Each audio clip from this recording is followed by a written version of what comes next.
On January 12, a coalition of over 1,700 medical professionals drops a bombshell.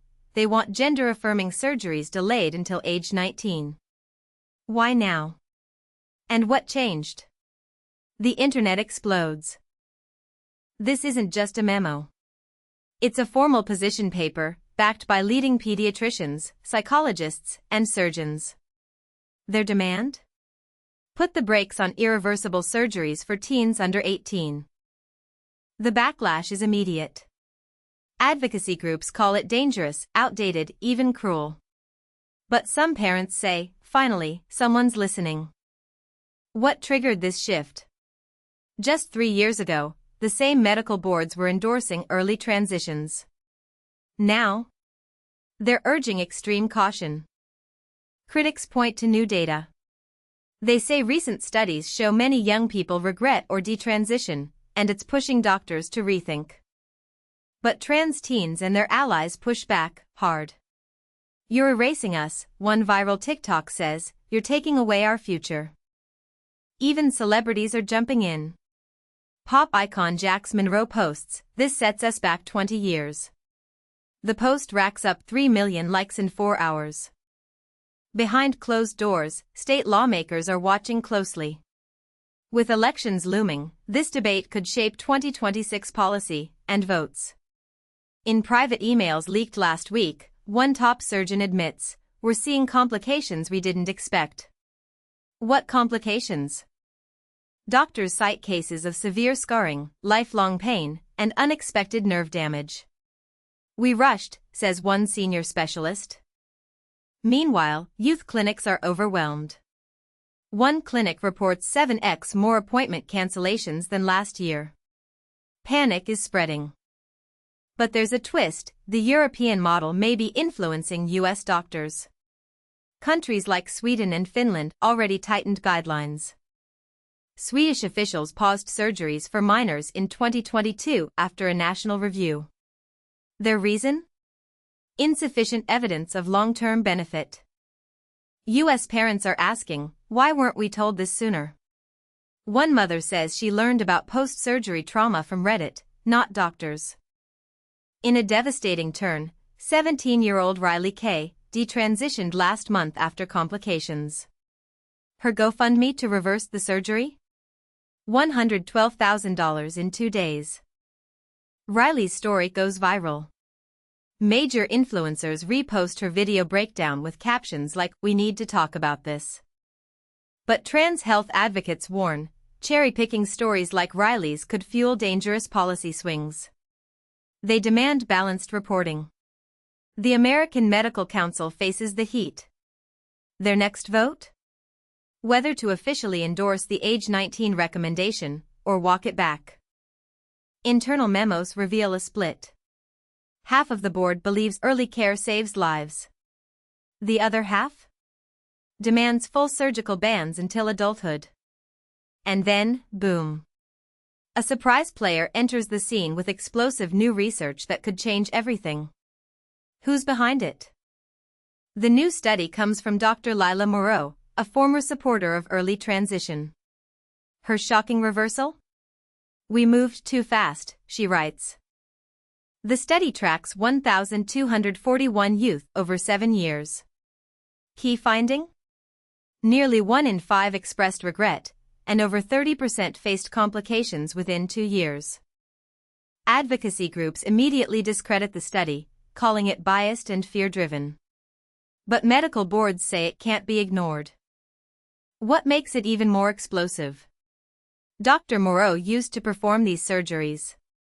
Her reversal sends shockwaves through the entire field. Meanwhile, states like Texas and Florida ramp up legislative action. Lawmakers propose bans for anyone under 19, with felony penalties. Civil rights lawyers call it unconstitutional. But polls show 61% of voters support delaying surgery until 19 or older. The tide is shifting. For 18-year-old Kai Rivers, everything changed overnight. Scheduled for top surgery next week, his appointment is cancelled indefinitely. I waited 3 years for this, Kai says in a teary IG Live. His story gains traction, shared by over 40 influencers in under 6 hours. But it's not just youth affected. Surgeons are reporting a spike in lawsuits from families who say they weren't warned of long-term risks.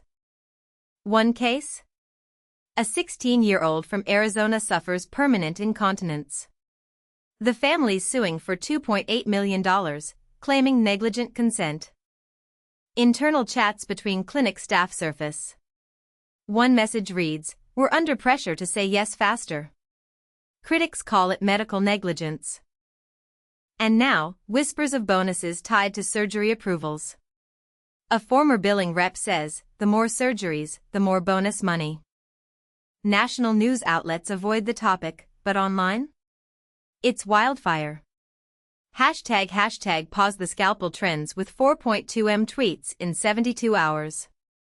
Trans youth respond with counter-campaigns. Hashtag trans teens matter gains traction, videos filled with hope, fear, and raw truth. Beneath it all is a chilling truth: there are no long-term U.S. studies on post-surgery teens. Most data ends after 2 years. Dr. Morrow's team demands a federal pause until proper longitudinal studies are done. She says, "We owe these kids evidence, not politics." Backlash hits hard. Protesters swarm outside the Capitol with signs reading "Delay equals denial equals death." In the chaos, a quiet but massive shift, 5 top children's hospitals quietly pause new surgical intakes for minors. No announcements. And then, a bombshell leak. One hospital email says, "We're anticipating federal intervention by April." Is a nationwide ban coming? With April looming, every decision now feels like a countdown. And in the shadows, one senator drafts a bill that could shake the nation. The senator's bill leaks overnight, titled the Youth Surgical Safeguard Act. It proposes a nationwide ban on all gender-affirming surgeries under 19. TikTok explodes. Influencers, doctors, even comedians chime in. One clip with 8M views shows a teen yelling, "My body is not your battleground." In a stunning twist, whistleblowers from 3 major children's hospitals come forward. They say pressure came from private insurers, not the government. Documents reveal insurance bonuses for rapid pathway completions. Translation? Fast-track youth through diagnosis hormone surgery. Furious, parents flood school boards and city halls.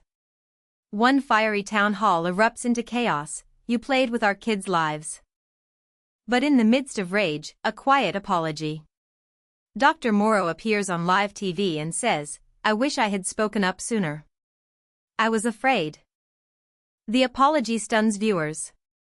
Comments flood in, "Courageous, too late, this changes everything." It hits 10 million views overnight. Overnight, 2 more surgeons issue statements of regret. Momentum builds. A medical shift is happening, in real time. April 1st.